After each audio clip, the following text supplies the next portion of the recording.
Welcome to what we hope will be the first of many video podcasts for the female masking community. I'm Rogue. I'm Kerry Johnson. Welcome to Face Up. Let's introduce this show by talking about what this podcast is and what it isn't.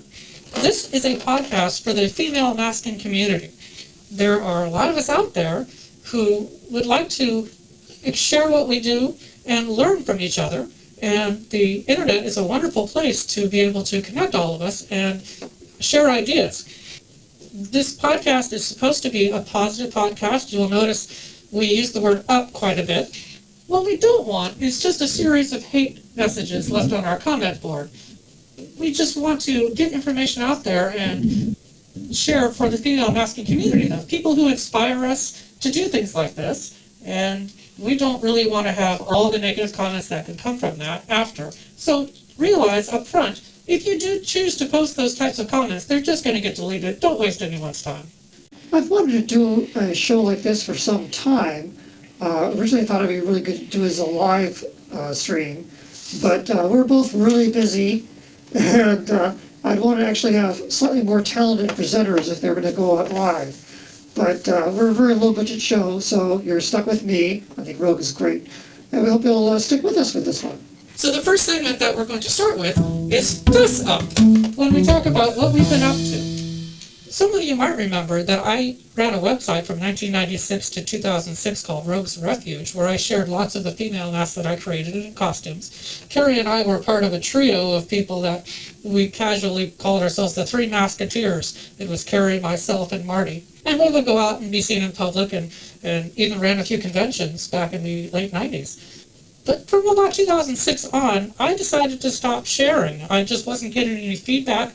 I would really work hard to create something and share it with the community, but did not hear anything in return. We did care, Rogue. I kind of felt shy about sharing after that point, and it's not that I had stopped working. I've still been doing lots of things. I just instead chose to share one-on-one with people rather than to an anonymous public. How about yourself, Kerry? I, on the other hand, love social media. I wouldn't exist if people didn't know what it was I was doing. Now, of course, sometimes I end up on the scariest things of the internet lists and my videos go viral for the wrong reasons. But be that as it may, I still enjoy doing it. And every once in a while, I get requests for interviews, and I always say no to them, because I don't know how they're going to edit the questions or cut it to make it how I'm going to look. And I'm very interested in how I come across. So that's why I restrict myself to videos that I can edit and put out there, and I know where they are. I suppose I have chosen not to put my things out there for anonymous feedback. I like to know the person who's giving the feedback, where they come from, what they're interested in, what their abilities are. It's so easy to just share your opinion, but you don't know who that person is. Well, I've been making movies for 30 years, and all you ever get is anonymous feedback, because you don't know the people in the audience, and some people like your stuff, some people hate your stuff. And as an artist, you sort of have to accept that, the great public out there is going to render their opinion on your stuff, whether you know them or not. And I sort of accept that as the slings and arrows of putting art out there. Well, Kerry has convinced me to give this another try, so please be kind. Now, the next segment we'd like to share is a segment called Makeup. So we'd like to introduce some products that we've experimented with to get word out there as a review for other female maskers out there. I've been experimenting recently with adhesives, and silicone adhesives are a newer thing. The wonderful thing about silicone is it doesn't stick to anything, including the molds. When you, as Kerry knows very well, pour silicone, it comes nicely out of a mold. But that means it's really difficult to get it to stick to your skin. But if you can achieve that effect, you get a much more realistic look. So I've been experimenting with a product that's called Snappy G. It is a medical adhesive that works with silicone. And I purchased mine from a group called brickintheyard.com, and that's an outfit out of Texas. It's not cheap. It was about $21 an ounce, but there are also more expensive products out there, Telesis, which is significantly more expensive, and I've not had a chance to experiment with that one. But I've had good results with this. I would recommend purchasing the remover. which makes it easier to remove all the material after you're done with the masking. This is about $6.99 for the spray. Well, I've got a question first. That is, what's the drying time? It works very similarly to spirit gum, if you're familiar with using that type of adhesive. You add a little bit to your appliance. In this case, I do it mostly around the mouth area. And then a little to your face as well.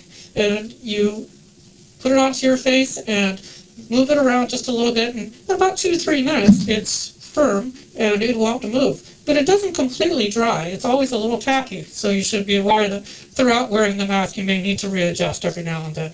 But I've had good results, and I definitely recommend trying it. Thanks for that, Rogue. Despite my interest in masks, I actually hate gluing things to my face. I don't like using makeup and everything stuck to my face like prosthetics. I'm just not into that. To me, the whole point of masking is to be able to put it on and take it off really easily. But that said, you can certainly understand the realism that you get when you glue silicone to your face. Certainly, the time that I've been doing this, I've just seen a huge increase in the scale of realism that's available these days, particularly like the Korea FX masks and other ones that are out there, like the one that Rogue is wearing. I don't think we're going to get to the point where I, for example, could put on a mask and impersonate Rogue, but certainly the level of realism is getting good enough that might be able to walk down the street someday soon and people wouldn't be able to tell that you're wearing a mask. I can tell you something a little bit that's coming into the future here, and that is when we all have 3D printers and 3D scanners, that you're able to scan your face and be able to print out a mask that is custom made for you. And I think that's going to be a very exciting development, and it's just right around the corner. So keep tuned for that. I definitely look forward to that day. But I can tell you, Kerry, that when we filmed that video, A Day in the Life, I did end up spending a good amount of time on the streets of Seattle with people passing by, and they didn't even faze. They just seemed to take it as natural that I was a female standing against a wall. So the realism is getting much better, and I think unless a person gets pretty much within 3 feet, as they experimented on the Mythbusters not too long ago, people don't necessarily notice the artificialness of it. They are getting to that good level of quality. Yeah, it depends on your makeup and how good you blend it in and stuff like that. But, there is a thing that, masks are never going to move as well as the face does. I mean, you're supposed to be like 30 muscles that just control your mouth, and it's almost impossible to replicate that entirely through a mask. There's also an element of puppetry involved. I've often described it that way. You need to be able to manipulate the mask in such a way that it looks natural, even though it may be exaggerating your natural features in order to make it do that. Okay, well, good tip there. It's time for the next segment of our show, and that's Heads Up. In this segment, we're going to talk about masking in film and video. And the first one this month is from Melanie Martinez, and it's her video, Mad Hatter. And in this video, she goes to this strange well, meets some first masked characters that look like her parents. Later on, she's at a mad tea party where 4 masked people are trying to eat her like a sundae, and they get killed by what looks like mad Teletubbies. I've admired Melanie Martinez's videos for some time now. I think I was first introduced to her video, This is Potato Head, which was very striking. And I love all her work, and she's a great musician. But that video in particular was very interesting. Rather than being masked people, they were more like hollow people to me. I felt they were empty inside. I think that's what they were trying to say. It also reminded me a bit of the movie Cocoon, when they had the aliens remove their skins, and they were very hollow, and they tossed them. I remember hunting down a magazine, Cinefex. Yeah. Some fans may remember that one, where they did a behind the scenes of how those skins were created. And I don't know what has happened to those props. I remember wanting one at some point, but by this point they were made out of latex or foam latex. They probably deteriorated. Oh yeah, foam latex is notorious for disintegrating over time, so yeah, I'm sure they aren't there. Or else maybe they're in the back of Ron Howard's closet. Who knows? But you also saw a different video. Our second clip this month is from a British photographer and artist named Nadia Lee Cohen, and her video, Guide to Indulgence. Aside from all the masked women, I love the art direction and attention to detail in this video. We'll put a link to the full video so you can watch it. Yeah, I was also very impressed with that video. It's Amazing how these elements are slowly creeping into society. The idea of being another person, taking on a different personality, hiding who you are. Do we call that Halloween? I suppose, but that's a one-day thing. It's just that this is being immersed in our popular culture more frequently. I think we've been studying and looking for these things for quite a while, but it's interesting to see more and more examples of it pop up. We certainly do. So again, some striking visuals, and obviously spent a lot of time setting up. The masks reminded me very much of the Zagone female mask, which has been out on the market for a few years now in various forms. It's an exaggerated, beautiful look. But seeing them all wear that same face was quite striking and an enjoyable video, worth checking out.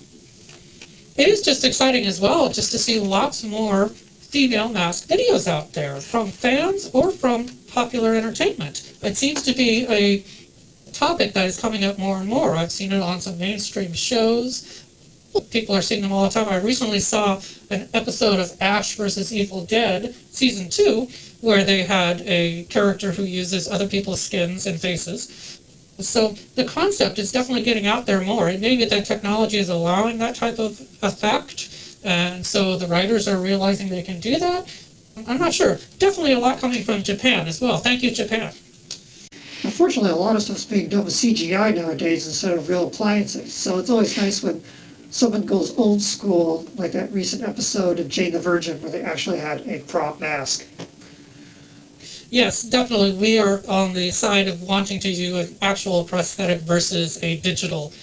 And digital can be fun to see, but it is kind of a cheat. I mean, it doesn't exist. These actually exist. This is not an effect other than a makeup effect. So the next segment we'd like to share with you is a feature we call Show Up. So, over the years, Rogue and I have collaborated on a lot of videos and concepts.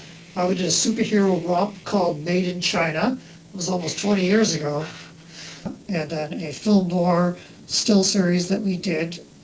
And then A Day in the Life, which was on my YouTube channel a couple of years ago. So we had discussions about doing more projects. It seems like every 6 months we come around to some great ideas, but then nothing would happen. So this most recent round, I really kind of pushed and shared some ideas with Kerry, and we liked some of the ideas that we came up with, including one which we'd like to share with you now, and we hope you enjoy it. Honey, I'm home. Oh, I forgot. I'm not married.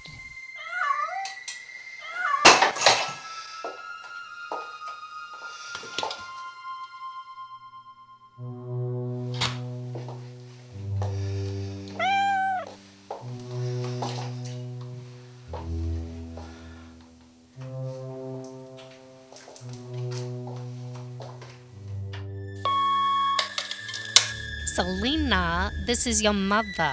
Call me. Selena, why haven't you called me back? Hello, Selena Kyle. We're just calling to make sure you've tried Gotham Lady perfume. One whiff of this at the office and your boss will be asking you to stay after work for a candlelight staff meeting for two. Gotham Lady perfume, exclusively at Shrek's department store.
I don't know about you, Miss Kitty, but I feel so much yummier.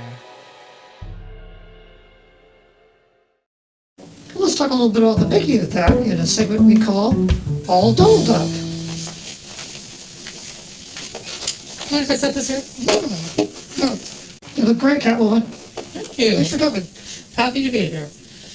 So tell us a little bit about how you made that video.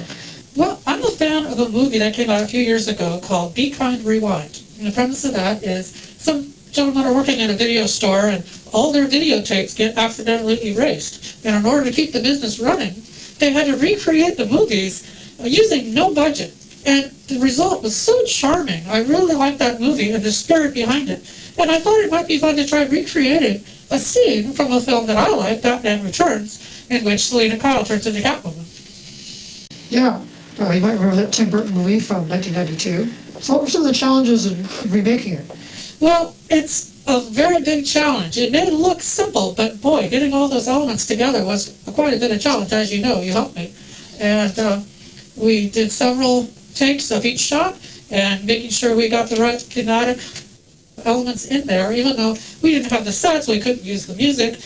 This general idea hopefully is still there and translates well. What do you think turned out really well? So there's one scene I'm particularly fond of. In the original movie, if you go back and check, there's a continuity error. Selena Kyle rushes in to make her costume and picks up a pair of blue scissors. Look for that. The very next scene, those scissors are pink. Ah, So we decided it would be fun as an homage to that to do that exact same continuity error. So if you go back and check the video, you'll see the scissors turn from blue to pink. an intentional error. But it's a fun way to give a little nod to the original, which I am very much fond of, as you can tell. Yeah, it's a great scene. I mean, Michelle Pfeiffer, did she get an Academy Award nomination for that? She deserved one, but unfortunately no. Superhero movies always get discriminated against. Well, we couldn't use the Danny Elfman score, obviously, but so what substitutions did you use for the music? Well, the first part of the video is the music that I generated myself. I'm not a musician by any means, but I do have a background in audio editing. So I have a little experience enough to make some incidental music. But from the scene of the tape answering machine on was a piece of music that we found online, which we will credit at the end of this video. Cool. And tell me a little bit about your costume here. I mean, how is it made? This is a PVC vinyl that I picked up at Joann's, so this is not anything that's hard to obtain. You can do this yourself. But I've been in love with Catwoman for so many years that this was my original costume, not this one, but a version of it, way back in the early 90s. It was such an inspiration to me. And over the years, I have made so many Catwoman costumes. In fact, there's a famous picture of 9 of the Catwomen. I recreated that picture and all those costumes and those poses. Took me a year. Someday I'll show it to you. Wow. Yeah, those are real stitches. Oh yes, that was a surprising aspect to making this. I did not estimate how much these stitches take up in material. I kept going back to Joann's again and again and again to get more. There's a good 25 to 30 yards of stitches on this. Wow. Yeah. Surprising how much that it takes. It's a great looking outfit. Thank you. Well, thanks for coming today, Catwoman. I understand you have to take a plane back to Gotham City. That's right. Well, thanks for coming. Thanks for having me. Okay. Which leads us to our last segment, Speak Up. Did I miss anything? Nah. So in this segment, we invite viewers to ask any question that they'd like to of us, and we will answer them on future shows. It's kind of a Ask Me Anything. File! Some people will get that joke. So, if you have a genuine, positive, interesting question, please put it in the comments below, and we'll try to answer it. Derogatory hate speech will be ignored, so don't waste your time. But I have a question I'd like to ask you, Kerry. Okay. What costume would you like to make that you haven't made yet? Oh, well, that's a bit of a toughie. I sort of did all my favorite characters back in the 1990s, like Spider-Woman, Batgirl, and Mystique. If I had to think about it really hard, I really like the Bai Ling character from the 2004 movie Sky Captain and the World of Tomorrow. But I really like the way that outfit looked. She's like a black ninja in leather, gets to kick a lot of ass, and it's a great looking outfit. Of course, it turns out at the end she's a robot. It would be difficult to make an outfit like that because I'd have to learn how to sew leather. I've never done that before, but it certainly would be an interesting challenge, and I really like the look of that costume. Well, I hope you will create that someday. I'd love to see it. Yeah, it certainly would be very cool looking. Well, let me ask you, what inspired you to get into masking originally? Well, I hope you won't find this too awkward, but Kerry, it was you. When I started masking in the early 90s, I felt I was alone in the world and didn't think that anyone else out there shared this interest. I was exploring who I was and who I wanted to be, and I came across your website and was just amazed that someone was doing this, but then also so open about sharing. I purchased one of your earliest masks, and I think that was the genesis for me becoming the character that I am now. Oh, well, thanks for saying that. Yeah, for years and years in the pre-internet era, I thought I was the only person in the world with an interest in female masks. Honestly, I was very wrong, and I just turned around and sold them all masks.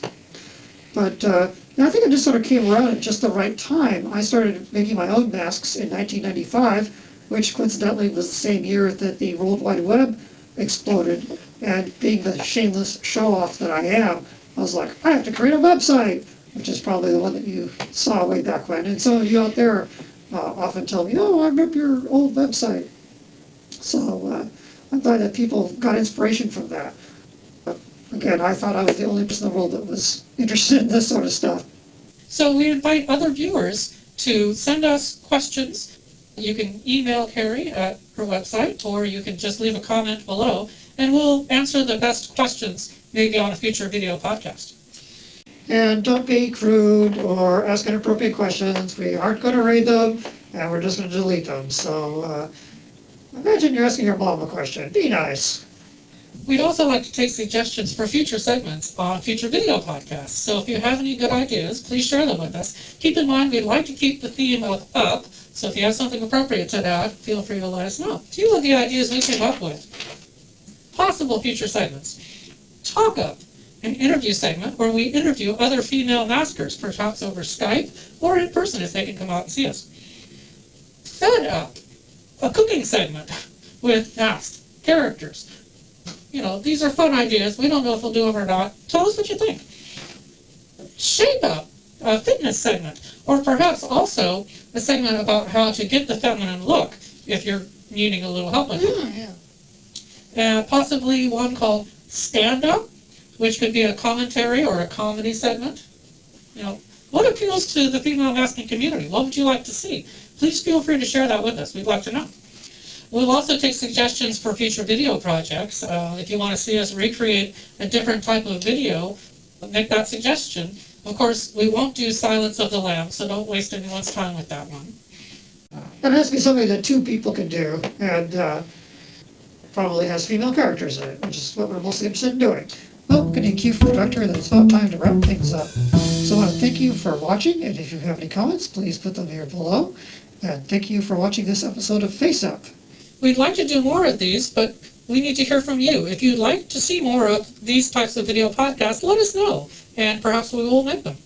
I'd like to take a moment to tell you about my website, maskon.com, where I've been making and selling masks for 2 decades, like the one I'm wearing. So please check it out if you're interested in getting a mask like this. Thanks for watching. We hope that we can do another one of these for you very soon. Until then, keep masking.